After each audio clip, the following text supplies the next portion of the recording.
Hi, everyone. My name is Caley Shukalek. I'm a physician who is the medical director for a company called Freddie that is a health tech company and a care model providing PrEP or HIV pre-exposure prophylaxis to gender and sexual minority communities in Canada. And I'm here with Thomas Trombetta. Hello, everyone. My name is Thomas Trombetta. I work at Freddie as Freddie's community manager. And today we're going to be talking a little bit about findings from Freddie's novel virtual PrEP care model and how we have been trying to reduce some barriers for gender and sexual minority communities in Canada. To provide some background for the context of HIV pre-exposure prophylaxis in Canada, gender and sexual minorities communities at large have had less access to STBBI education, testing, and treatment. So there have been lots of different initiatives and lots of different prevention developments that have happened. However, the uptake of those amongst gender and sexual minority communities has been less impactful than originally anticipated. Clinical settings, for example, will often expose LGBTQ2S+ people to stigma, sex negativity, prejudice, and negative views on STBBIs, including prevention. So it's very, very common, unfortunately, to hear about queer and trans community members that have faced sex negativity, abstinence-based narratives and rhetorics, transphobia, homophobia, have found themselves to be misgendered in clinical settings, as well as have had their sexual behavior reprehended, shamed, and somewhat guilted in many ways.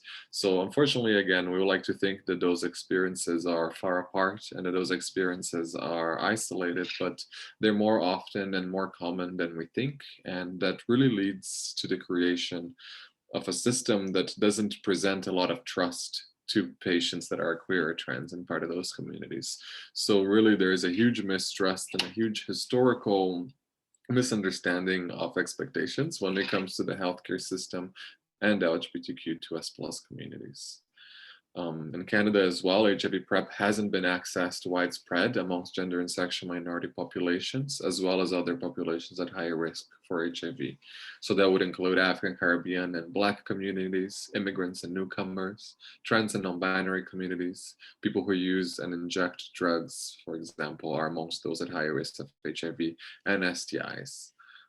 So although the PrEP use has increased in Canada and we have seen the higher uptake for different communities for PrEP, it still remains far below guideline recommendations, specifically also based on a study from Ontario, the province in Canada with the biggest PrEP uptake.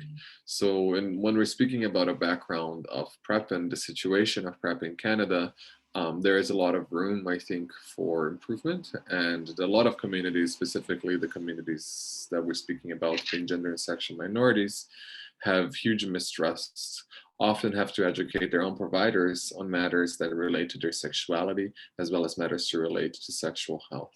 So between the mistrust, the stigma, the negative interactions that are often had, PrEP remains something that is not widely accessible for communities that would need it and that would very much benefit from that kind of prevention. Interestingly, these issues are not unique to Canada, as we see PrEP uptake being an issue all across the world. And in high-income countries and Western countries, we do see that there is a lack of uptake, specifically within the LGBTQ2S population, though interestingly in other countries or countries outside of Canada, we have seen novel or unique models develop in urban settings, online, and through subspecialty clinics to increase promotion and utilization of PrEP among this community, which is something that Freddie wanted to push and be unique within the Canadian context to overcome the barriers that Thomas was just discussing. Also, even when we speak about kind of PrEP uptake and who is it for, right? Which populations it's considered to be well suited for and are clinically eligible for PrEP, there is a widespread narrative and discourse of PrEP being kind of a gay man's drug, whereas it can be widely beneficial for different populations at higher risk for HIV for a multitude of factors and for a multitude of reasons, right? Even within the LGBTQ2S plus communities, there are many different identities that can benefit from PrEP besides gay men. So I think it's also interesting to connect our understandings, and the research that currently exists primarily focusing on this population might also contribute to this current narrative, which also may in fact contribute to the lesser uptake amongst different populations. So I think that it's a very complex scenario when we're talking about PrEP, and there's a lot of untapped opportunities to increase access, which is where Freddie came through in trying to address some of these challenges and barriers for access. So we developed a model that, in short, is easy and convenient, inclusive, and accessible. So going one by one and developing further on those, we developed a streamlined and simple risk assessment form and consultation scheduling that can be done online in about like 1 to 2 minutes. It involves very easy and very interactive software online that somebody can just type out and select their information so that the information is safe. They can have their PrEP process started in a very simple and streamlined way, all online through confidential and safe platforms, and that they can ultimately get of their choice for free or at a lower cost than they might usually be for. So again, it's easy and convenient in a way that you can sign up for the services to access PrEP very easily online, quick questionnaire, and get it delivered to your door confidentially. We ensure it is inclusive, and accessibility and inclusion and equity are at the center of our work, so that we actually provide affirming providers, so the majority of which being nurse practitioners, and all of our providers PrEP, how PrEP interacts, and how PrEP may be suited for different communities. So our providers is not just like placing a rainbow sticker. You know, we really want to make sure that folks know what we're talking about, that patients don't have to mimic those interactions that they had in the past, where they feel unsafe, that the space is inaccessible, and that it's not for them. Our providers also understand the PrEP considerations and PrEP interactions. So in terms of like interactions regarding drug use, interactions regarding hormones, interactions regarding pregnancy, breastfeeding, and chest feeding, it's important for us to provide and to understand the different communities can benefit from it, and that different communities also have different understandings of what interactions are important for them, right? And what aspects of PrEP may be most suited for them to know. And lastly, we want to be accessible in a way that we provide financial assistance programs, specifically in Ontario, that allow so that over 90% of our Freddie patients pay $0 for PrEP. Many of our patients also get reduced rates of copays for PrEP when they have to pay for copays. So really trying to have a patient-centered approach that allows for PrEP to be as low barrier as possible. And we also have care coordinators that provide one-on-one support through reminders, individualized care, answering any questions that people may have throughout their Freddie journey. So it's not like there is an abandonment, right? Or there is some level of you're left to your own devices to navigate a complex model of care for PrEP that requires monitoring and follow-up. We like to make sure that people are supported through that process as much as possible. Anything you'd like to add to this, Caley, before we go to our next slide? No, I just, in case you did cut out a little bit there, Thomas, in regards to the inclusivity, certainly just to reiterate what Thomas was saying is that we have these affirming providers who themselves had an interest or experience in the area that we practice, but in addition have done extra training and diversity and worked with community experts to ensure that they are interacting with any and all of our patients in an affirming, non-judgmental way. And that's on the basis that we at Freddie have an understanding that all patients are unique, and that certainly people might self-describe, but that labels don't provide definitions and themselves don't define risk. So it is all about behaviors and simply working one-on-one with patients to understand what's best for them in a shared decision-making model. Yeah, thank you, Caley. And that also reminded me of something else that I wanted to bring up is that it became really important for us at Freddie to ensure that this easy, inclusive, and accessible didn't just remain buzzwords, but also were translated into all parts of Freddie, right? From our visual representation to our communication through email to our in-person communication via the phone, I mean, and online methods, that we are applying all of those values, right? So I think that even within our branding and within our visual description of ourselves and our visual promotion, it became very important for us to represent the community as the community is, right? Rather than have a bunch of underwear models or people with unrealistic body standards. The community really, I think, also is relating a lot to the fact that we promote real people, real members of the community with real bodies, right? And the diversity that these bodies exist. So I wouldn't underestimate the power of visibility, but also, you know, applying those in all levels of this practice, I think, has translated into quite an inclusive and affirming experience for our patients. In terms of what we have accomplished thus far since the inception of Freddie in June 2020, which understandably is quite a short lifespan. We've had over 1,500 patients across the 4 provinces that we are currently active in, including Alberta, Saskatchewan, Ontario, and Quebec. And among these 1,500 patients, the average age is 32, plus or minus 9.5 years.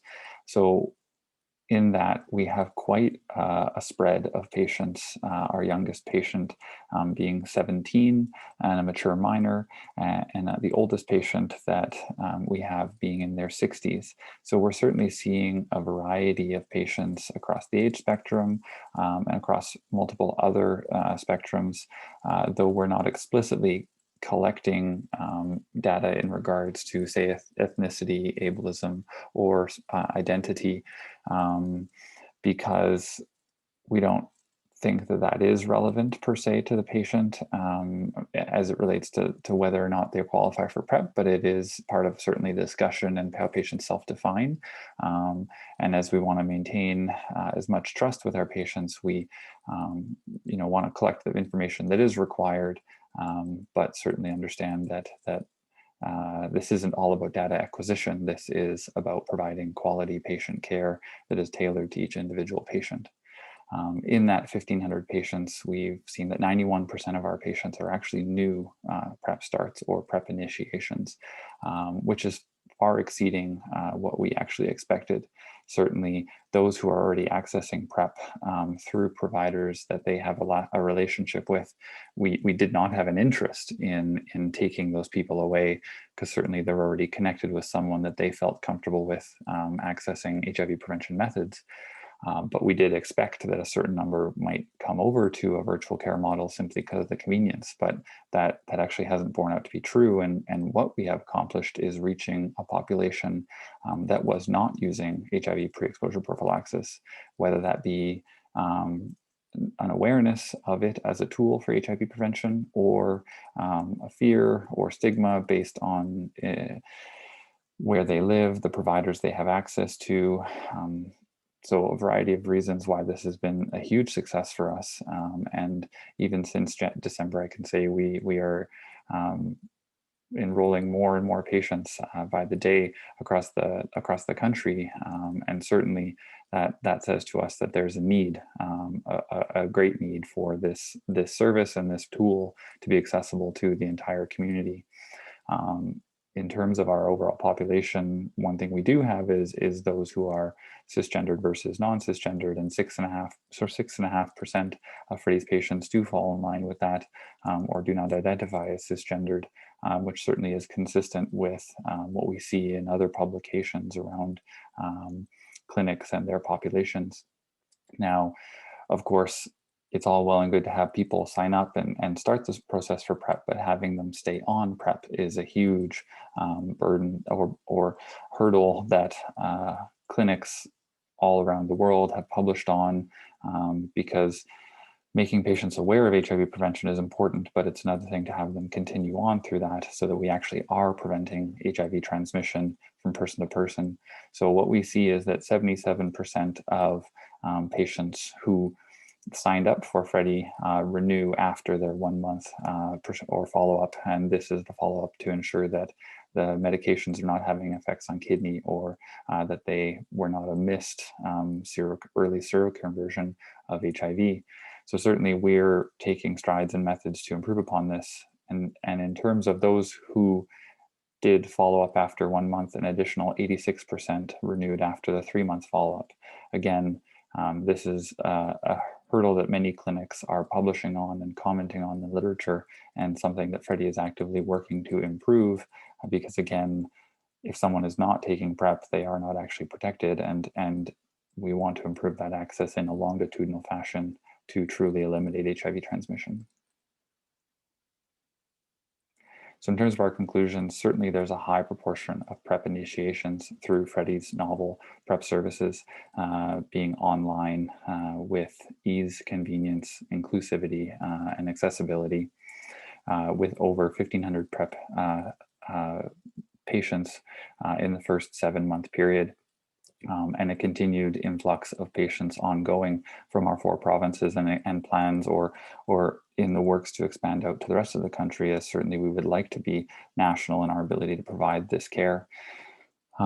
We have a similar proportion of non-cisgendered patients to that of the published literature, 6.5 versus 9.5, and certainly working to make sure that we are actively engaging communities outside of those who identify as cisgendered.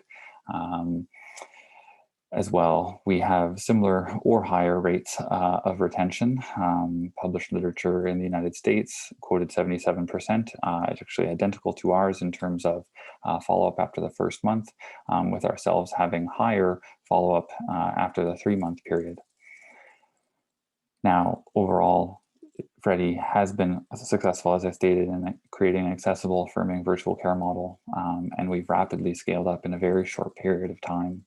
It's not without its own hurdles as we smooth out patient care processes. Certainly, even the providers that we have working with us were, as are all providers, very familiar with an in-person model and acquainting themselves quickly with virtual care. And as we learn from our own processes, as well as publications and work done in other spheres, as well as in the sphere of sexual health, to understand how virtual care itself can be improved. As I stated, we are working continuously in terms of following up with patients when there is a lack of renewal, and our contact methods actually allow for this to be done quite easily through both inquiring with patients as to reasons why they did not want to continue on PrEP, whether that was medication-based, personal preference, changes in behavior, and what Freddie could do in itself to ensure that those who are still at risk for HIV, whether it be based on behaviors or other factors, do feel that they have the ability to continue to access PrEP.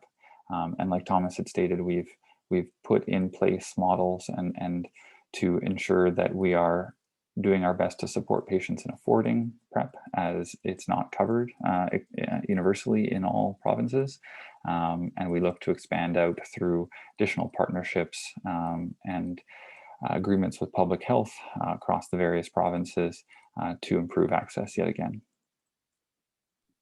So thanks, Caley. And just to conclude, I think that to me, it's the most important part, or what I take from this, is just the innovation and the different approaches to HIV prevention and combination prevention, which understand patients as agents of their own health, as well as understanding community health and the social determinants, and as well as how they apply to confidentiality, safety of information, interaction with providers. All of those have led us to create quite a, so far and yet successful, approach to PrEP delivery and PrEP access in the provinces where we're active, which currently are Alberta, Saskatchewan, Ontario, and Quebec. And again, like, I would like to maybe end things by giving a shout out to all the nurse practitioners that we work with, and all of their incredible work done by nurse practitioners to further the message of HIV prevention and STI prevention and anti-stigma messaging throughout history and throughout these different initiatives. So If anyone has any questions, don't hesitate to reach out. My email is thomas@gofreddie.com. And thank you very much, everyone, for your time. And Caley, do you have anything you'd like to add and conclude with? No, just thank you everyone for your time and for checking out our presentation. I'm happy to answer any questions just like Thomas. It's Caley, C-A-L-E-Y @gofreddie.com. And certainly happy to explore any other interests, even questions outside of this direct presentation if anyone has any. So feel free to contact either one of us. And thank you so much. Thank you.